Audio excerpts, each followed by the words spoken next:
नमस्कार दोस्तों, स्वागत है आपका एक बार फिर से आपके अपने YouTube चैनल पे।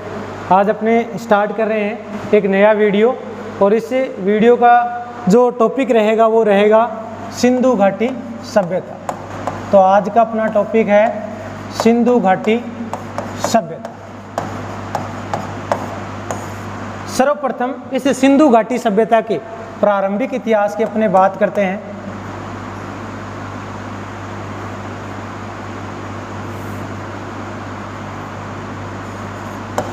प्रारंभिक इतिहास। सर्वप्रथम हड़प्पा का जो टीला खोजा गया था, इस टीले की ओर लोगों का ध्यान आकर्षण किया एक व्यक्ति ने जिसका नाम था चार्ल्स मेसन। क्या नाम है? Charles mason. चार्ल्स मेसन ने 1826 में सबसे पहले हड़प्पा के टीले को देखा और इस ओर लोगों का क्या किया? ध्यान आकर्षण। इसके बाद में नाम आता है बर्टन बंधु। कौन से बंधु? बर्टन बंधु। बात है 1856 की। इस समय कराची से लेके लाहौर के बीच में रेल लाइन का निर्माण हो रहा है। किस चीज़ का निर्माण हो रहा है? रेल लाइन का। इस रेल लाइन के निर्माण के समय इन बर्टन बंधुओं ने, जिनका एक का नाम था जॉन बर्टन और दूसरे का नाम था विलियम बर्टन, हड़प्पा की टीले की ईंटों का प्रयोग किसमें किया? रेल लाइन निर्माण में। रेल लाइन निर्माण में किसका प्रयोग किया है? हड़प्पा की टीले की ईंटों का प्रयोग किया है। कब? 1856 में। करने वाले व्यक्ति कौन? बर्टन बंधु। दो भाई थे, एक का नाम जॉन बर्टन, दूसरे का नाम था विलियम बर्टन। इस बात का पता चला अलेक्जेंडर कनिंघम को। किसे पता चला? अलेक्जेंडर कनिंघम को। अलेक्जेंडर कनिंघम ने सर्वप्रथम हड़प्पा के टीले का क्या किया? सर्वेक्षण किया। सर्वेक्षण आपसे पूछ ले सबसे पहले किसने किया है? अलेक्जेंडर कनिंघम ने किया है। अब ये जो अलेक्जेंडर कनिंघम है, ये है भारतीय पुरातात्विक सर्वेक्षण विभाग। कौन सा विभाग? भारतीय पुरातात्विक सर्वेक्षण विभाग। इस विभाग की स्थापना हुई 1861 में। अब ये अलेक्जेंडर कनिंघम इसके क्या बने? प्रथम निदेशक बने। उसके बाद में आगे 1905 में निदेशक बनते हैं जॉन मार्शल। कौन सी मार्शल? John Marshall. कब बने? 1905 में। अब जॉन मार्शल के निर्देशन में सन 1921 में दयाराम साहनी ने किसकी खोज कर दी? हड़प्पा की खोज कर दी। तो यहीं से हड़प्पा या सिंधु घाटी सभ्यता का क्या है? इतिहास प्रारंभ होता है। सबसे पहले अपने बात की थी कि सबसे पहले इस टीले की ओर लोगों का ध्यान आकर्षण किसने किया? चार्ल्स मेसन ने किया। कब किया? 1826 में। सबसे पहले हड़प्पा के टीले की ओर ध्यान आकर्षण। फिर नाम आया दो बंधुओं का जिन्हें कहते हैं बर्टन बंधु। एक का नाम है जॉन बर्टन, दूसरे का नाम है विलियम बर्टन। इन दोनों ने कराची से लाहौर के बीच में किसका निर्माण हो रहा है? रेल लाइन का निर्माण। रेल लाइन निर्माण में रोड़ियों की जगह हड़प्पा के टीले की पक्की ईंटों का क्या किया? प्रयोग। इस बात का पता किसे चला? अलेक्जेंडर कनिंघम को। तो अलेक्जेंडर कनिंघम महोदय ने सबसे पहले हड़प्पा के टीले का क्या किया? सर्वेक्षण किया है। सर्वेक्षण करने के बाद में भारतीय पुरातात्विक सर्वेक्षण विभाग की क्या हुई? स्थापना। कब हुई? 1861 में। और इसके जो प्रथम निर्देशक है वो कौन बने? अलेक्जेंडर कनिंघम बने। इसके बाद में अपने बात करते हैं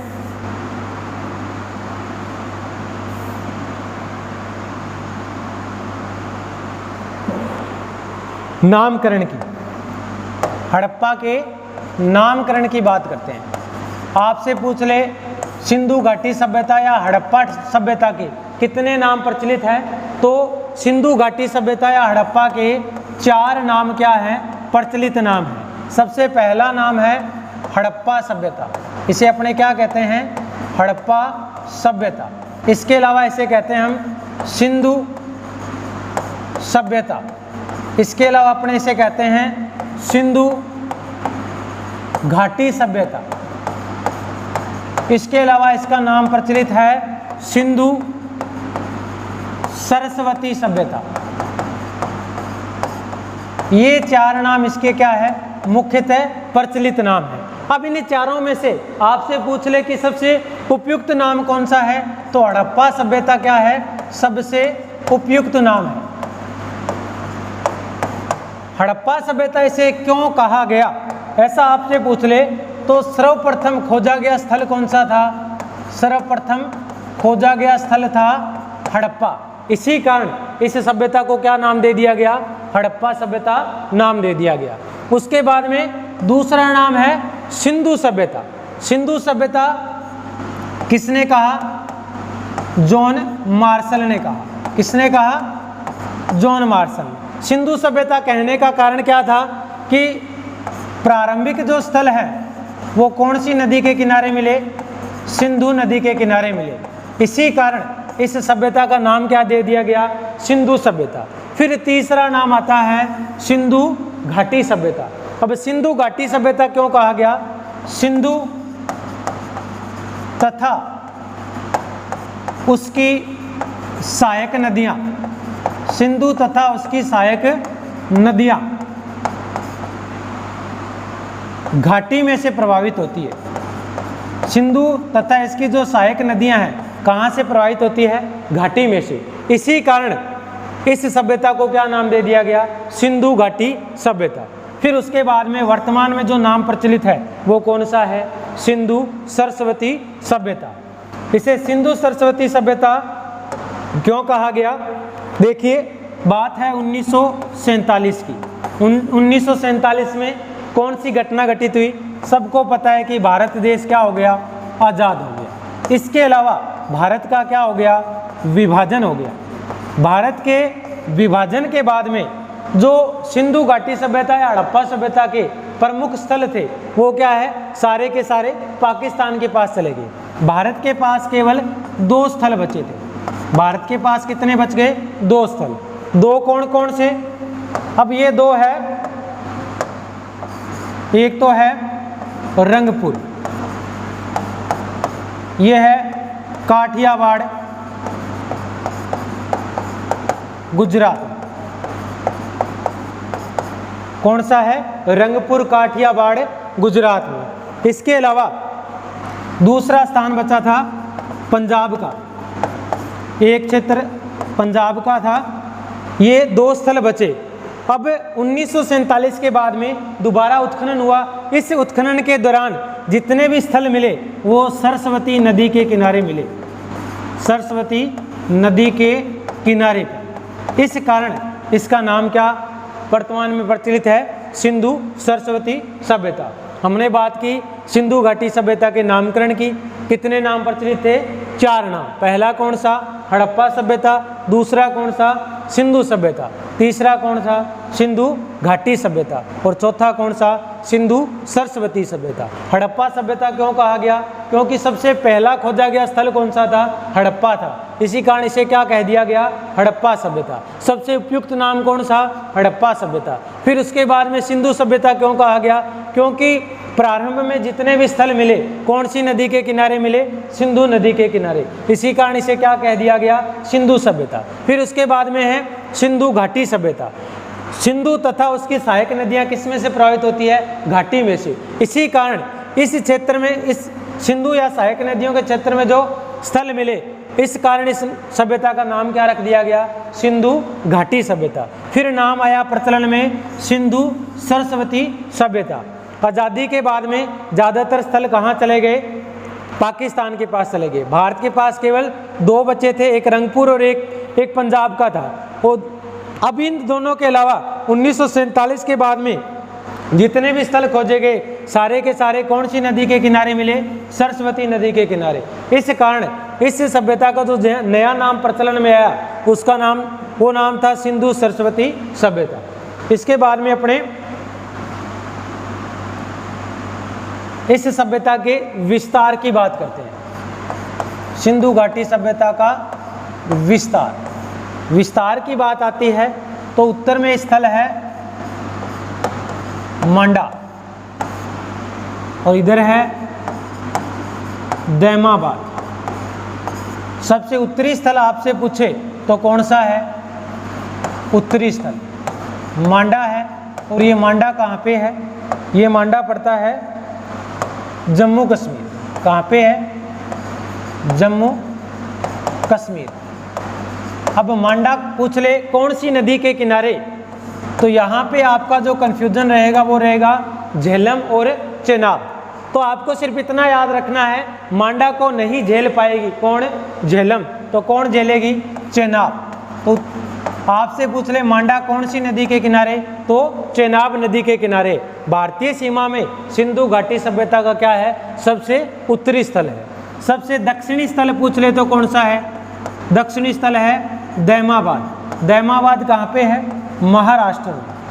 फिर उसके बाद में ये दक्षिणी स्थल कौन सी नदी के किनारे है? नदी पूछ ले तो नदी का नाम आएगा परवरा नदी। कौन सी नदी के किनारे है? परवरा नदी के किनारे।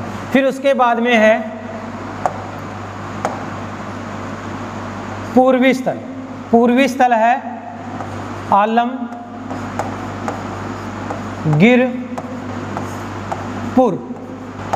सबसे पूर्वी स्थल कौन सा है?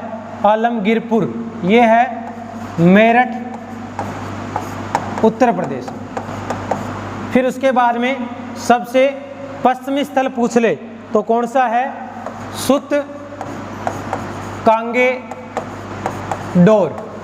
कौन सी डोर? सुत कांगे डोर। और ये सुत कांगे डोर कहाँ पे है? बलूचिस्तान। बलूचिस्तान पाकिस्तान में। उसके बाद में अपने बात करते हैं आलमगीरपुर कौन सी नदी के किनारे है? हिंडन नदी के किनारे। कौन सी नदी के किनारे? हिंडन नदी के किनारे। इधर सुत कांगे डोर कौन सी नदी के किनारे? दास्क नदी के किनारे। ये है सबसे पश्चिमी स्थल। पश्चिमी स्थल। ये है पूर्वी स्थल। ध्यान से देखना, अपने बात की सिंधु घाटी सभ्यता का भारतीय सीमा में विस्तार। सबसे उत्तरी स्थल था मांडा। कहाँ पे था? जम्मू कश्मीर में। कौन सी नदी के किनारे? चेनाब नदी के किनारे। फिर सबसे दक्षिणी स्थल कौन सा? दैमाबाद। कहाँ पे है? महाराष्ट्र में। कौन सी नदी के किनारे है? परवरा नदी के किनारे। फिर उसके बाद में अपने बात की सबसे पश्चिमी स्थल। पश्चिमी स्थल पूर्वी स्थल कौन सा? आलमगीरपुर। कहाँ पे है? मेरठ उत्तर प्रदेश में। कौन सी नदी के किनारे है? हिंडन नदी के किनारे। फिर अपने बात की सबसे पश्चिमी स्थल नाम क्या था? सुत कांगे डोर। कहाँ पे है? बलूचिस्तान में। बलूचिस्तान पाकिस्तान में। कौन सी नदी के किनारे? दास्क नदी के किनारे। फिर उसके बाद में अपने बात करते हैं इस सिंधु घाटी सभ्यता का आकार कैसा है। तो इसका आकार जो है वो है त्रिभुजाकार। कैसा कार? त्रिभुजाकार। कौन सी कार? त्रिभुजाकार। सिंधु घाटी सभ्यता का विस्तार या आकार कैसा है? त्रिभुजाकार। फिर उसके बाद में इसका क्षेत्रफल कितना है? क्षेत्रफल की बात आए तो लगभग 13 लाख वर्ग किलोमीटर में यह सभ्यता क्या है? फैली हुई है। 13 लाख वर्ग किलोमीटर में। तो ये इसका क्या है? क्षेत्रफल। आकार कैसा है? त्रिभुजाकार। अब इसकी पूर्व से पश्चिम की ओर लंबाई है 1400 किलोमीटर। पूर्व से पश्चिम जो लंबाई है कितनी है? 1400 किलोमीटर। और उत्तर से दक्षिण कितनी है? उत्तर से दक्षिण की जब बात आती है तो ये है 1600 किलोमीटर। ये इस सभ्यता का क्या है? विस्तार है। सबसे पहले अपने बात की उत्तरी स्थल कौन सा? मांडा। दक्षिणी कौन सा? दैमाबाद। मांडा कहाँ पे? जम्मू कश्मीर में। कौन सी नदी के किनारे? चेनाब नदी के किनारे। दैमाबाद कहाँ पे? महाराष्ट्र में। कौन सी नदी के किनारे? परवरा के किनारे। फिर अपने बात की सबसे पूर्वी स्थल कौन सा है? आलमगीरपुर। कौन सी नदी के किनारे? हिंडन नदी के किनारे। कहाँ पे? मेरठ उत्तर प्रदेश में। फिर सबसे पश्चिमी स्थल की बात की, नाम था सुत कांगेडोर। कहाँ पे था? बलूचिस्तान में। बलूचिस्तान कहाँ पे? पाकिस्तान में। कौन सी नदी के किनारे? दास्क नदी के किनारे। इसका आकार कैसा है? त्रिभुजाकार। कुल क्षेत्रफल कितना है? 13 लाख वर्ग किलोमीटर क्षेत्रफल में ये फैली हुई है। उत्तर से दक्षिण की लंबाई पूछ ले तो कितनी? 1400 किलोमीटर। उत्तर से दक्षिण तो 1600, पूर्व से पश्चिम कितनी? 1400 किलोमीटर। फिर इसके बाद में अपने बात करते हैं इस सभ्यता के काल निर्धारण की।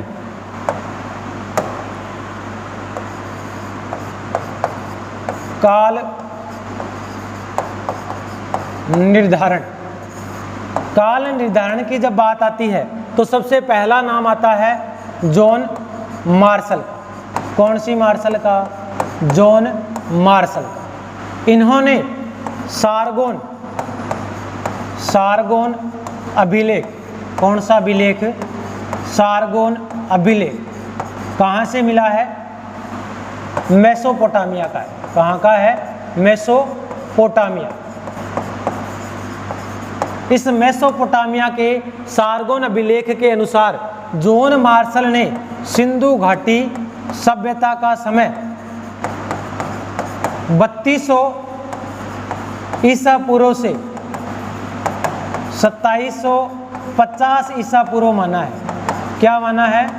3200 ईसा पूर्व से लेकर 2750 ईसा पूर्व।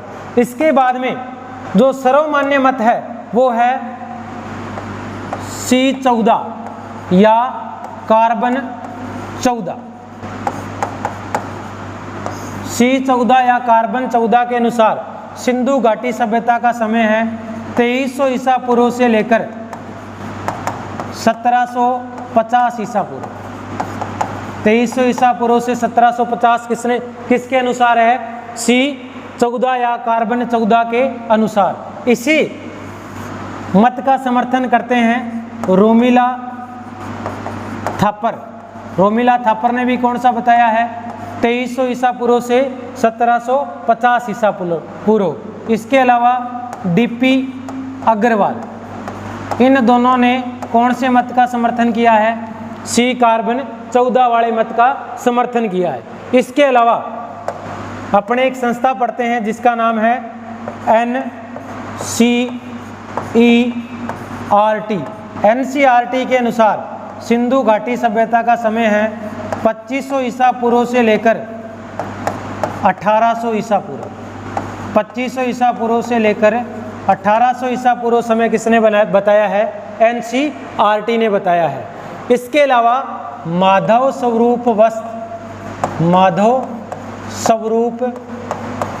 वत्स के अनुसार समय है 3500 ईसा पूर्व से 2700 ईसा पूर्व के बीच का समय किसने बताया है? माधव स्वरूप वत्स ने बताया है। तो हमने बात की सिंधु घाटी सभ्यता के काल निर्धारण की। सबसे पहले किसका नाम आया है? सबसे पहले नाम आया जॉन मार्शल का। समय किसके अनुसार बताया? सारगोन अभिलेख के अनुसार। सारगोन अभिलेख कहाँ का है? मेसोपोटामिया का है। क्या बताया है? 3200 ईसा पूर्व से लेकर 2750 ईसा पूर्व। किसने बताया? जॉन मार्शल ने। फिर अपने बात की C14 या कार्बन 14 के अनुसार 2300 ईसा पूर्व से 1750 ईसा पूर्व। सर्वमान्य है ये क्या है? सर्वमान्य या प्रचलित। इसके अलावा रोमिला थापर और डीपी अग्रवाल ने भी कौन सा काल निर्धारण किया है? 2300 ईसा पूर्व से लेकर 1750 ईसा पूर्व। फिर अपने बात की NCERT 2500 ईसा पूर्व से लेकर 1800 ईसा पूर्व क्या बताती है? समय बताती है सिंधु घाटी सभ्यता का। इसके बाद में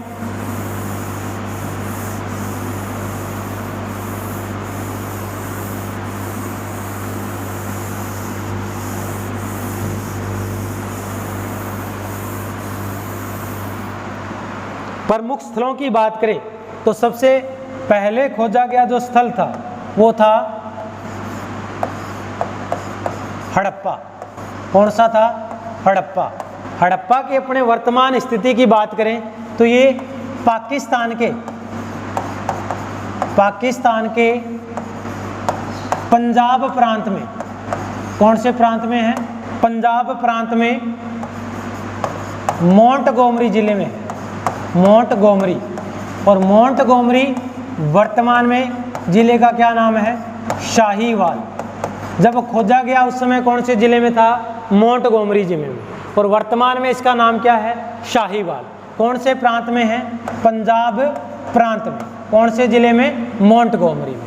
फिर आपसे पूछ ले नदी कौन सी, तो ध्यान में रखना यहाँ नदी सिंधु नहीं होगी बल्कि कौन सी होगी? रावी नदी। पहला जो स्थल खोजा गया है कौन सा है? हड़प्पा। और नदी कौन सी है? रावी नदी। फिर उसके बाद में इस स्थल का खोजकर्ता कौन है? खोजकर्ता है दयाराम साहनी। कौन है? दयाराम साहनी। और खोज कब की? 1921 में।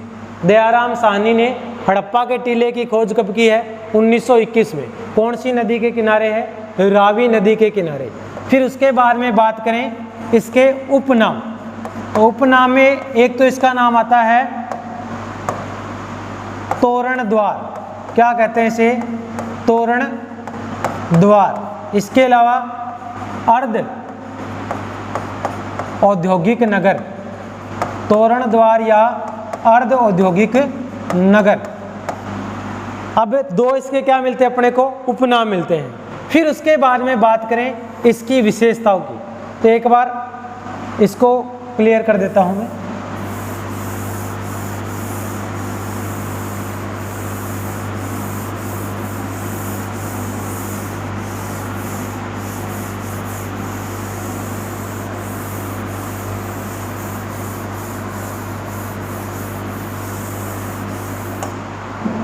देखना, हड़प्पा से हमें मुख्यतः 2 टीले मिले।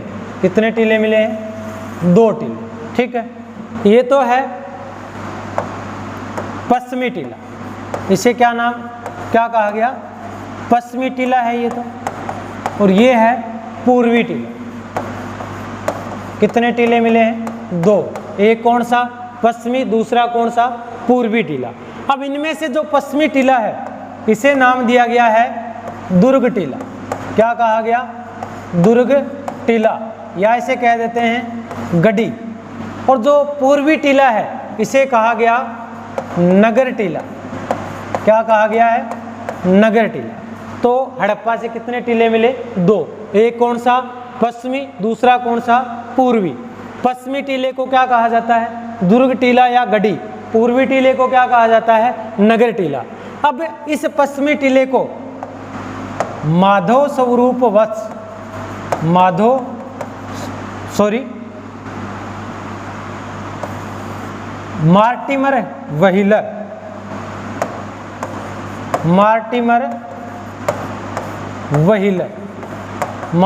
व्हीलर ने इस पश्चिमी टीले को माउंट ए बी की संज्ञा दी है। माउंट ए बी किसने कहा? मार्टिमर व्हीलर ने। कौन से टीले को? पश्चिमी टीले को। इसके अलावा जो पूर्वी टीला है इसकी दक्षिण दिशा में एक क्या मिला है? कब्रिस्तान मिला है। क्या मिला है? कब्रिस्तान। किस टीले के दक्षिण दिशा में? पूर्वी टीले की दक्षिण दिशा में। इस कब्रिस्तान का जो नाम मिलता है वो है R37 या कब्रिस्तान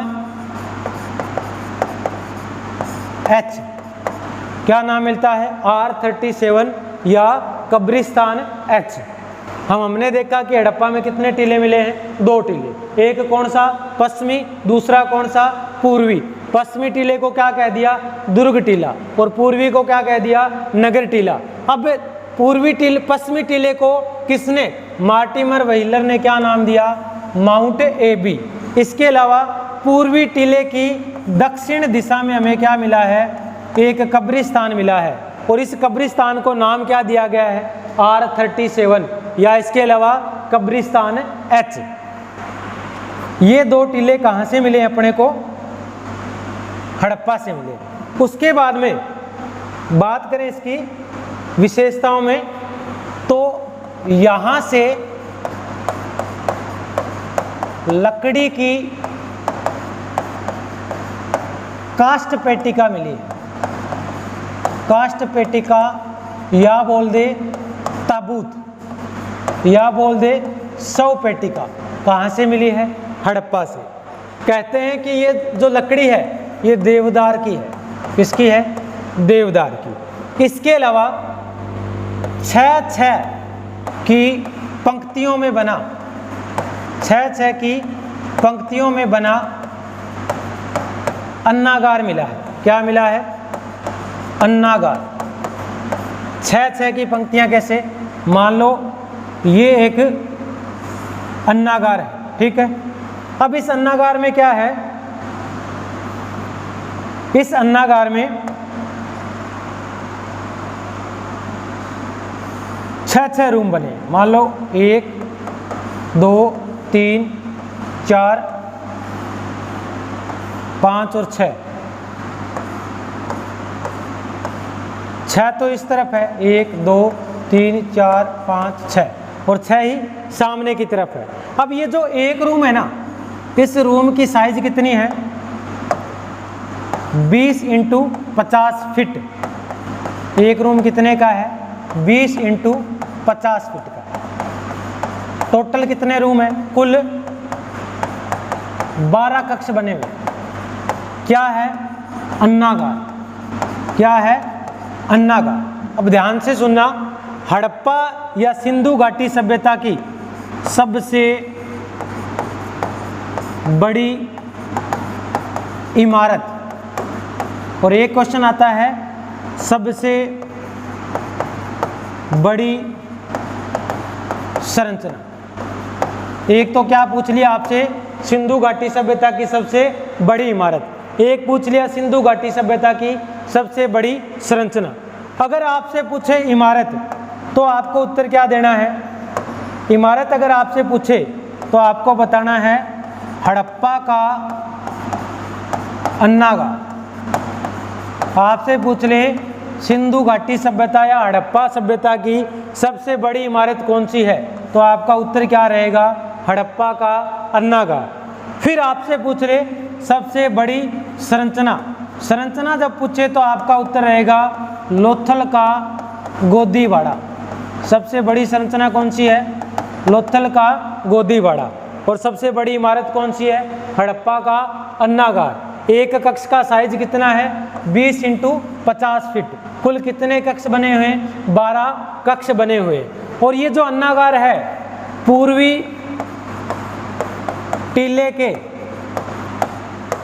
पश्चिमी द्वार पर बना हुआ है। कहाँ पे बना हुआ है, पूर्वी टीले के पश्चिमी द्वार पर यह अन्नागार बना हुआ है। तो हमने देखा अन्नागार कहाँ से मिला है, हड़प्पा से, जो कि सबसे बड़ी इमारत है। संरचना पूछे तो लोथल का गोदीवाड़ा। फिर इसके बाद में है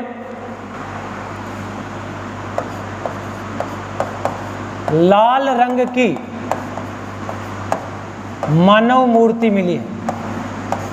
लाल रंग की तो क्या मिली है, मानव मूर्ति मिली है। और काले रंग की नर्तक मूर्ति मिली है।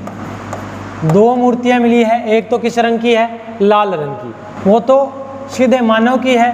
और एक काले रंग की है जो किसकी है, नृत्य करते हुए मानव की है, जिसे अपने क्या कह सकते हैं, नर्तक मूर्ति के क्या मिले हैं, अवशेष मिले हैं। ठीक है।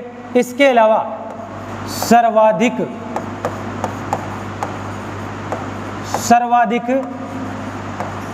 मोहरें मिली है। क्या मिली है, सर्वाधिक मोहरें।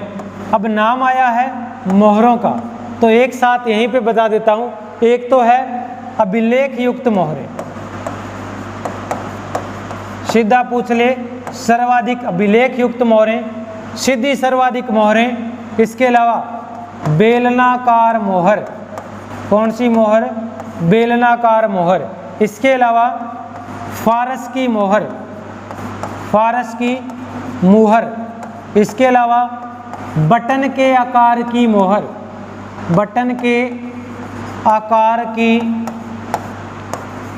मुहर। या सीधा पूछ ले सर्वाधिक मोहर, तो देखना ध्यान से।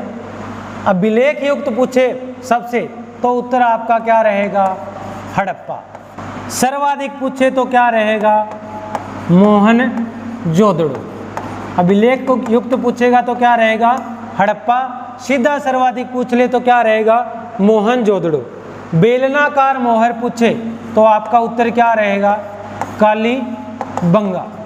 फिर आपसे पूछ ले फारस की मोहर, तो फारस की मोहर जो मिली है वो मिली है लोथल से। कहाँ से मिली है? लोथल से। फिर बटन के आकार की मोहर भी कहाँ से मिली है? लोथल से। इसके अलावा आपसे पूछ ले कि मोहर किस आकार की मिली है सर्वाधिक, तो सर्वाधिक जो मोहरें मिली है वो मिली है चौकोर, या अपने कह देते हैं वर्गाकार। सर्वाधिक चौकोर या वर्गाकार मोहरें मिली है। इन मोहरों पर सर्वाधिक अंकन किसका है? ये पूछ ले तो आप क्या उत्तर दोगे? बेल का। किसका अंकन है? बेल का, एक श्रृंगी बेल का। तो ये अपने बात की मोहरों की। इसके अलावा ये मोहरें किस से बनी होती थी, तो आपका उत्तर रहेगा सेल खड़ी से। मोहरें किससे बनी होती थी? सेल खड़ी से। सुनना ध्यान से, अपने बात की हड़प्पा से क्या मिली है? सर्वाधिक मोहरें। लेकिन किस प्रकार की? अभिलेख युक्त मोहरें पूछे सर्वाधिक कहाँ से? हड़प्पा से। सीधा पूछ ले सर्वाधिक मोहरें कहाँ से? मोहनजोदड़ो से। बेलनाकार मोहर कहाँ से मिली? कालीबंगा से। फारस की मोहर कहाँ से मिली है? लोथल से। बटन के आकार की मोहर कहाँ से मिली है? लोथल से। मोहरें किससे बनी होती थी? सेल खड़ी से। सर्वाधिक किस आकार की मोहर मिली है? चकोर या वर्गाकार। सर्वाधिक मोहरों पे अंकन किसका है? एक श्रृंगी बेल का सर्वाधिक अंकन मिलता है। फिर इसके बाद में है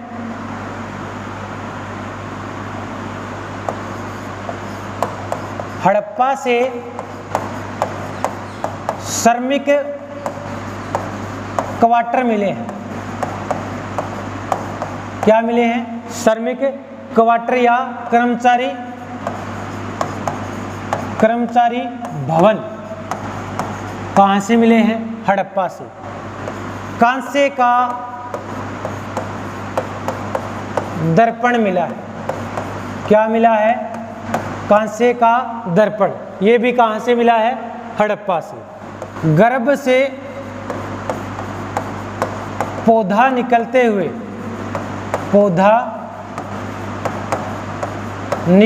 हुए नारी की मरण मूर्ति मिली है। किसकी मूर्ति मिली है? गर्भ से पौधा निकलते हुए नारी की मरण मूर्ति। और इसे जॉन मार्शल ने क्या कहा? इसे जॉन मार्शल ने नाम दिया है उर्वरा की देवी। क्या नाम दे दिया? उर्वरा की देवी। किसने नाम दिया है? जॉन मार्शल ने। इसके अलावा मानव के साथ बकरे के अस्थि पंजर मिले। बकरे के अस्थि पंजर मिले, यानी मानव के साथ बकरे की क्या मिली है? हड्डियां मिली। ये भी कहाँ से मिली है? हड़प्पा से। देखना, सबसे पहले हड़प्पा से मिला है श्रमिक क्वार्टर, कर्मचारी भवन। इसके अलावा कांसे का दर्पण। इसके अलावा गर्भ से पौधा निकलते हुए नारी की मूर्ति, जिसे मार्शल ने क्या नाम दिया? उर्वरा की देवी। इसके अलावा मानव के साथ बकरे के क्या मिले हैं? अस्थि पंजर मिले हैं। तो ये है हड़प्पा की प्रमुख विशेषता। इसके बाद में आगे वाला अपने बात करते हैं मोहनजोदड़ो।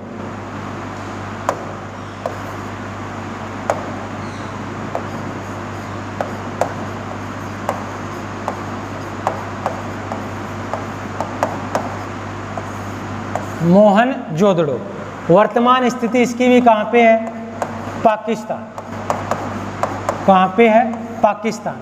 और पाकिस्तान के कौन से प्रांत में? सिंध प्रांत में। हड़प्पा कौन से में था? पंजाब प्रांत में। ये कौन से प्रांत में है?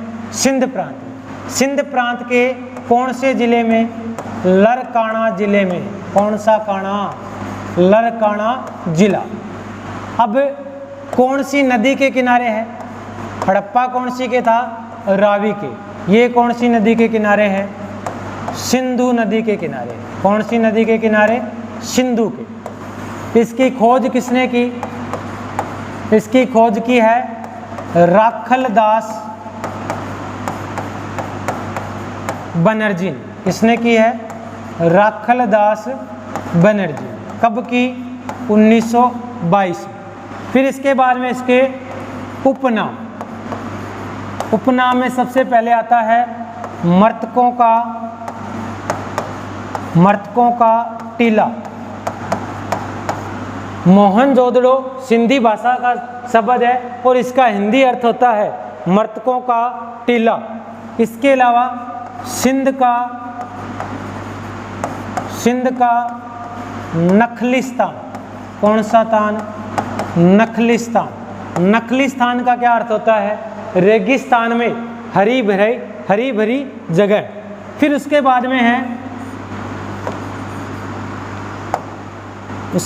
है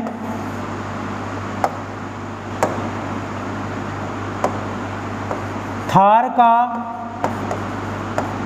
बगीचा। क्या कहते हैं इसे? थार का बगीचा। इसके अलावा स्तूपों का शहर। स्तूप बनाए गए, इसी कारण इसको कहा गया धार्मिक नगरी। तो हमने बात की मोहनजोदड़ो की। सबसे पहले इसकी स्थिति कहाँ पे? पाकिस्तान में। पाकिस्तान के कौन से प्रांत में? सिंध प्रांत में। और सिंध प्रांत के कौन से जिले में? लरकाना जिले में। फिर हमने कहा इस कौन सी नदी के किनारे? सिंधु नदी के किनारे। खोज करने वाला व्यक्ति कौन? राखलदास बनर्जी। खोज कब की? 1922 में। इसके उपनामों की बात की, सबसे पहला कौन सा? मर्तकों का टीला। फिर सिंध का क्या कहते हैं इसे? नखलिस्तान। इसके अलावा थार का क्या कहते हैं इसे? बगीचा। स्तूपों का शहर। इसके अलावा धार्मिक नगरी। ये इसके क्या है? उपनाम है। इसके बाद में है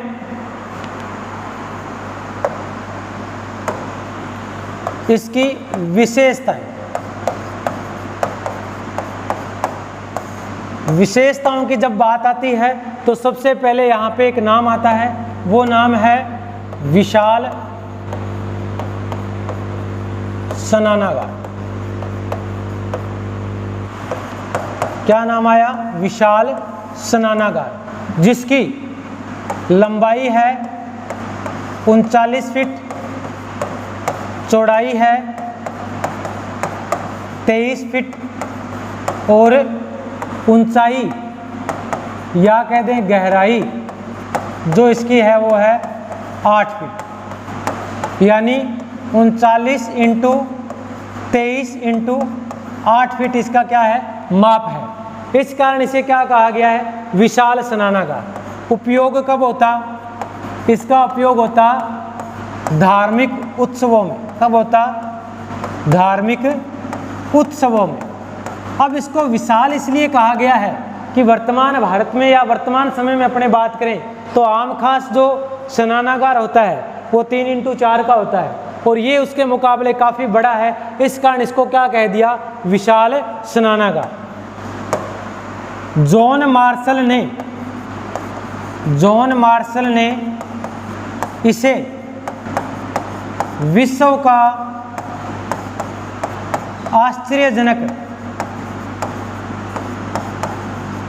आश्चर्यजनक निर्माण बताया।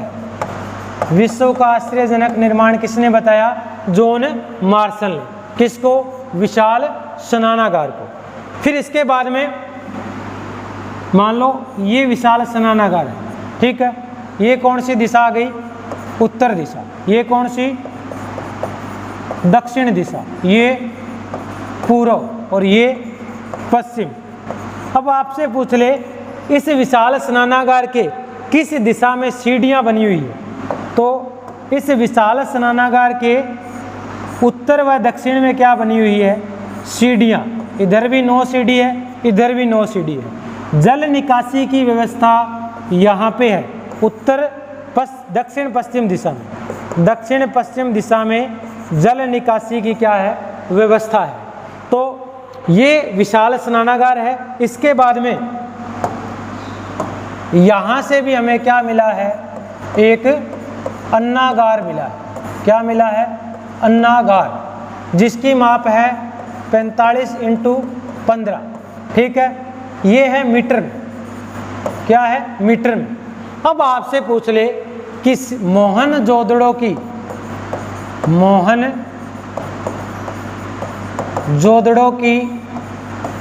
सबसे बड़ी इमारत, तो आपका उत्तर क्या रहेगा, विशाल स्नानागार भूल के भी मत करना। आपका उत्तर रहेगा मोहनजोदड़ो का स्नानागार, सॉरी मोहनजोदड़ो का अन्नागार। उत्तर क्या रहेगा, मोहनजोदड़ो का अन्नागार। ठीक है, इसके बाद में यहाँ से मिली है पशुपति नाथ की मुद्रा या मुहर। ठीक है, अब क्या है, आपको पता है हर सिक्के के कितने पहलू होते हैं, 2 पहलू होते हैं। ठीक है, अब ये मोहर है, इस मोहर के एक तरफ तो क्या बने हुए हैं, पशुपति नाथ बने हुए, दूसरी तरफ क्या बना है, एक वृषभ बना है। वृषभ यानी बेल बना हुआ। अब ये जो पशुपति नाथ है, इनके 3 सिर हैं। कितने सिर हैं, 3 सिर हैं। तीनों सिर पे एक एक सींग है, तो सींग भी कितने हैं, 3 सींग हैं। इस पशुपति नाथ के एक तरफ तो क्या हो गया, दायां, और एक वाला क्या हो गया, बायां। दाईं तरफ और बाईं तरफ, बाईं तरफ है भैंसा व गेंडा। क्या बने हुए, भैंसा व गेंडा। और दाईं तरफ बने हुए हाथी व व्याघ्र, हाथी व व्याघ्र। आपसे पूछ ले पशुपति नाथ की मुद्रा के बाईं ओर कौन से जानवर बने हुए, भैंसा व गेंडा।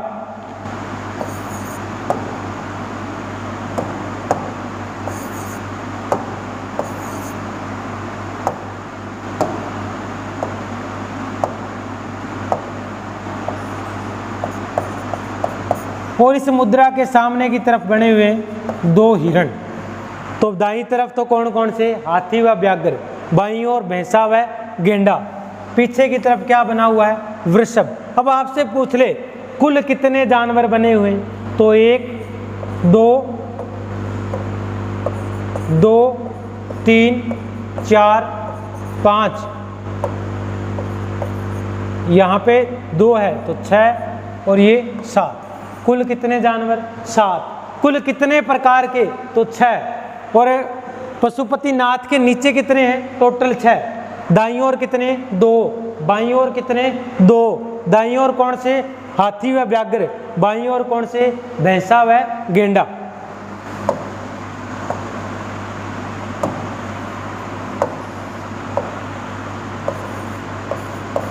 इस पशुपति नाथ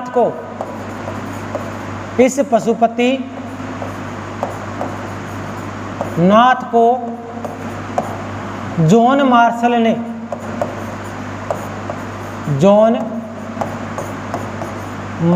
ने आद्य शिव की संज्ञा दी है। क्या संज्ञा दी है, आद्य शिव की संज्ञा दी। किसने दी, देखना, जॉन मार्शल ने क्या संज्ञा दी है, आद्य शिव को। किसको दी, पशुपति नाथ को। फिर उसके बाद में है यहां से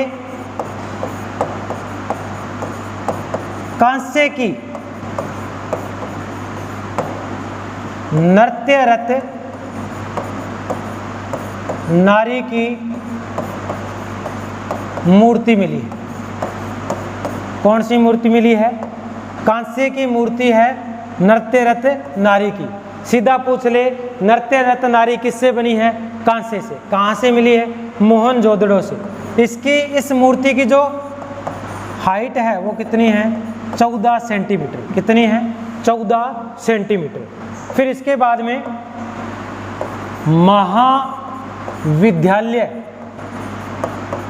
महाविद्यालय भवन मिला है। 20 खंभों वाला, खंभों को अपने बोल देते हैं स्तंभ, 20 स्तंभों वाला या 20 खंभों वाला क्या मिला है? सभा भवन मिला है। क्या मिला है? सभा भवन। ये भी कहाँ से? मोहनजोदड़ो से। सूती कपड़े के साक्ष्य मिले। सर्वप्रथम सूती कपड़े के साक्ष्य कहाँ से मिले हैं? मोहनजोदड़ो से मिले। चांदी के साक्ष्य मिले। चांदी के साक्ष्य मिले। ठीक है, ये आ गई मोहनजोदड़ो की मुख्य बातें।